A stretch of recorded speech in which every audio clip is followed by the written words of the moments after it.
Hai, apa khabar semua? Selamat jumpa lagi bersama saya. Okey, pada kali ini saya ingin perkenalkan lagi sekali ini dia Ego Gear. Okey, inilah dia Ego Gear. Saya rasa saya pernah buat video pasal Ego Gear ni dulu. Tapi saya kali ni masih lagi nak menceritakan pasal Ego Gear. Okey, inilah Ego Gear saya. Sebelum ni saya gunakan Honda Beat. Dah 3 tahun saya bersama Honda Beat.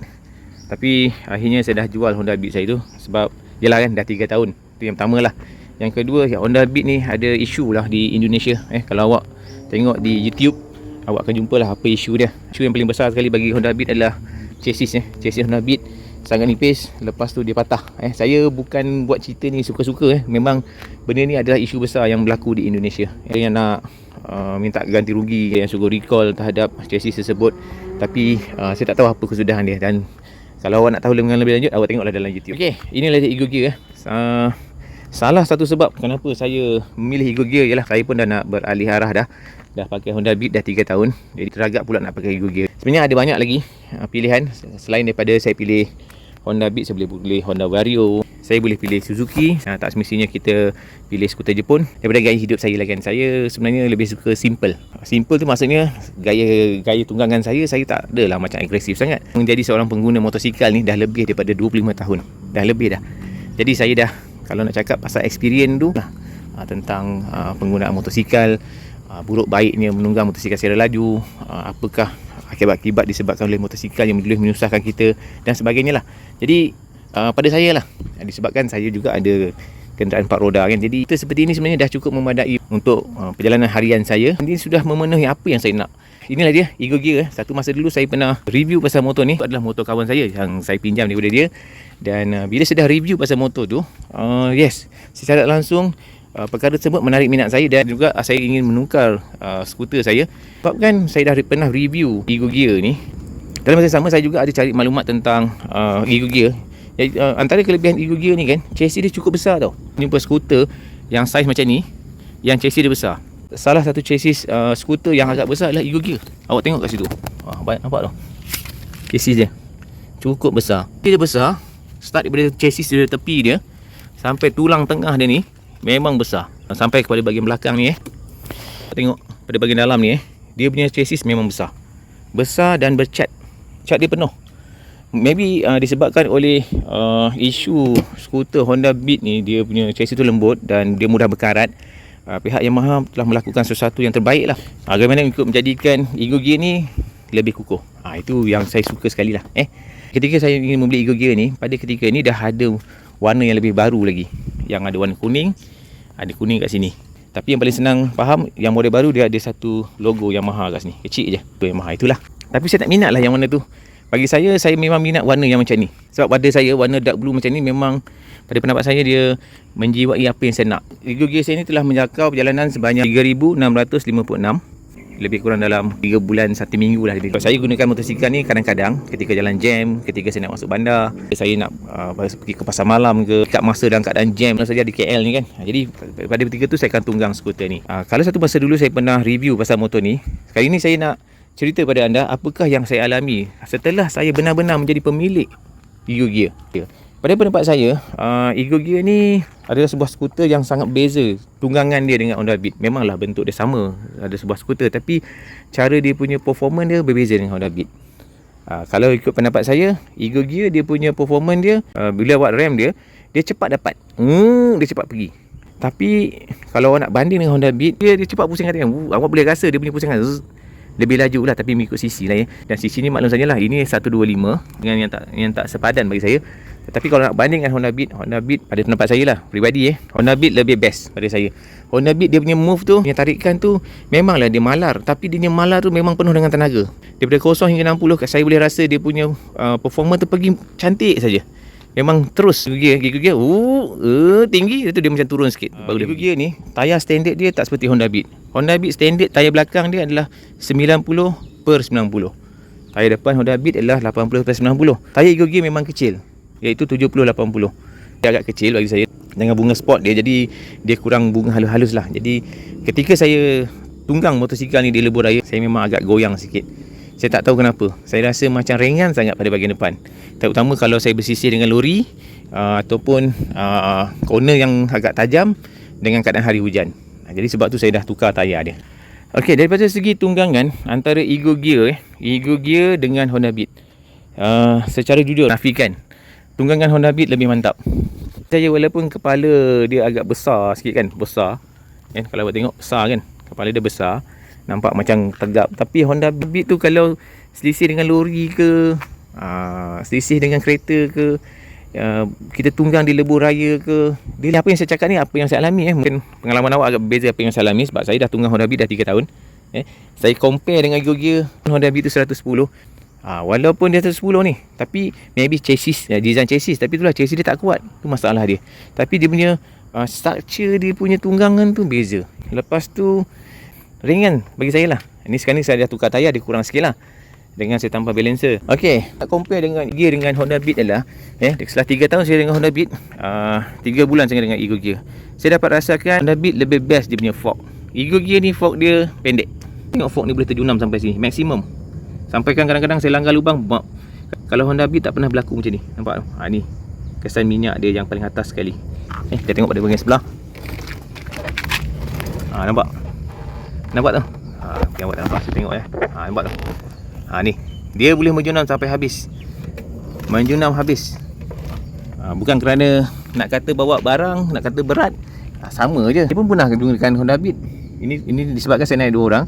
Saya pun pernah gunakan Honda Beat, tapi Honda Beat tak jadi macam ni. Jadi antara pendapat saya lah kan, kenapa jadi benda macam tu ialah fork dari sini ke sini bagi Ego Gear agak pendek. Mana-mana motosikal yang fork dia ni, kunci dia ni duduk di sini, fork ni terkeluar lagi ke depan. Macam Honda EX5. Cuba tengok Honda EX5, dia punya kunci ni duduk tengah-tengah, fork dia macam terkeluar. Ataupun awak tengok pada Scrambler, kunci tayar ni, shaft dia ni duduk sini, tapi dia masih lagi ke depan. Motosikal yang menggunakan fork macam ni, dia punya jarak fork ni boleh terbenam lebih jauh. Ego Gear dalam panjang ni saja, lebih kurang dalam 8 cm saja. Jadi dengan design dia ni, naik 2 orang dia memang mudah terbenam. Dan kalau awak tengok kat sini, sebagaimana saya tunjuk tu lah, dia akan terbenam macam ni. Pengalaman saya setelah saya gunakan Ego Gear. Ego Gear ni saya dah compare dengan Honda Beat. Ego Gear ni tayar dia cepat berkocak. Nampak tak? 3 bulan 1 minggu. Kan saya tunggang motosikal taklah laju sangat. Nampak tak? Saya dah pernah sekali tukar minyak gear CVT. Dengar tak? Sebelah sini dengar dalam gear ni, shaft dia ni cepat bunyi. Honda Beat saya dah pakai 3 tahun, dia bunyi kocak lah, tapi sikit saja. Yang ni tengok, kocak dia dah kuat dah. Sedangkan saya dah tukar minyak ni, dah sekali tukar dah kocak dah. Dari segi tunggangan tak adalah macam ketara, tapi kita boleh dapat bayangkan lah betapa dia punya kualiti gear dia. Dia mudah berkocak. Itu yang saya alami, mungkin segi pengalaman saya lah. Okey, daripada pengalaman saya juga, CVT pada Ego Gear ni dia lambat panas. Cuba tengok ni. Dia lambat panas. Awak dah jalan 60 km, dia panas tapi tak terlalu panas. Kalau daripada pengalaman saya lah yang pernah gunakan Honda Beat, CVT dia ni kalau usik ni panas. Kalau Honda Beat dia lebih panas pada Ego Gear. Ni CVT dia ni. Maybe dia punya pengudaraan dia lebih baik. Tengok ni, pengudaraan dia. Sini ada lubang, sini ada lubang, sini ada lubang, sini ada lubang. Jadi ventilation dia, pengudaraan dia lebih baik. Okey, seterusnya adalah segi stand. Ego Gear ni stand dia memang tak seperti Honda Beat. Honda Beat saya selalu mengalami masalah stand dia ni, dia lambat nak naik. Bila kita nak turunkan stand dia ni, dia sampai situ sangkut je, tu baru dia naik. Antara sebab dia adalah ni, awak tengok ni, dia punya spring untuk stand ni sangat kasar. Di Ego Gear. Ni bagus lah. Ni memang bagus. Dengan brake lah cepat naik. Brake belakang pada Ego Gear mantap. Awak tengok spring dia. Kalau Honda Beat sini saja, kecil je. Okey, daripada apa yang saya alami lah, exhaust untuk Ego Gear pada pendapat saya lah, yang saya alami macam tak lepas. Saya suka exhaust Ego Gear ni. Dia nampak cukup ciri-ciri sebuah skuter. Memang skuter, ciri-ciri exhaust dia kembung, cukup besar. Lubang dia macam ni. Ni ada frame macam ni. Kalau kita tengok balik pada skuter-skuter lama, macam contohnya V100, skuter VS 125, saya suka. Ini memang image sebuah skuter. Di mana dia punya exhaust dia bentuk macam ni. Macam ni lah. Macam ni. Ni memang design skuter punya exhaust lah. Cantik lah. Memang cantik. Tapi untuk exhaust Ego Gear ni, nak compare dengan Honda Beat, saya tak suka Honda Beat exhaust dia sebab kecil sangat. Yang ni dah cantik dah. Sampai kat sini exhaust dia kecil je. Dengan dia punya cover exhaust dia memang simple sangat lah. Macam Ego Gear kalau tengok sampai sini pun ada cover exhaust kan. Cover exhaust dia kan. Tapi yang untuk Ego Gear ni, pada pendapat saya lah exhaust dia bagi saya tak lepas. Tak lepas. Saya bukanlah nak laju-laju sampai nak buat sportman ke apa ke, tapi bila saya rem dia punya, saya rasa macam dia tak lepas. Macam tersangkut, macam ada benda yang tersangkut lagi. Disebabkan oleh filter exhaust tu tak dipasang di pada bahagian depan tu. Seperti Honda Beat dia pasang filter kat situ. Dah combine sekali dalam ni, dia keluarkan dia punya asap, tapi ada benda yang tersangkut. Dia boleh pergi, tak ada masalah, tapi pendapat saya lah, sebab saya dah 3 tahun bersama Honda Beat, dia punya asap nak keluar tu macam tersangkut kat situ. Itu saya tak pasti kenapa. Itu pendapat saya. Pendapat awak mungkin beza. Seterusnya adalah tentang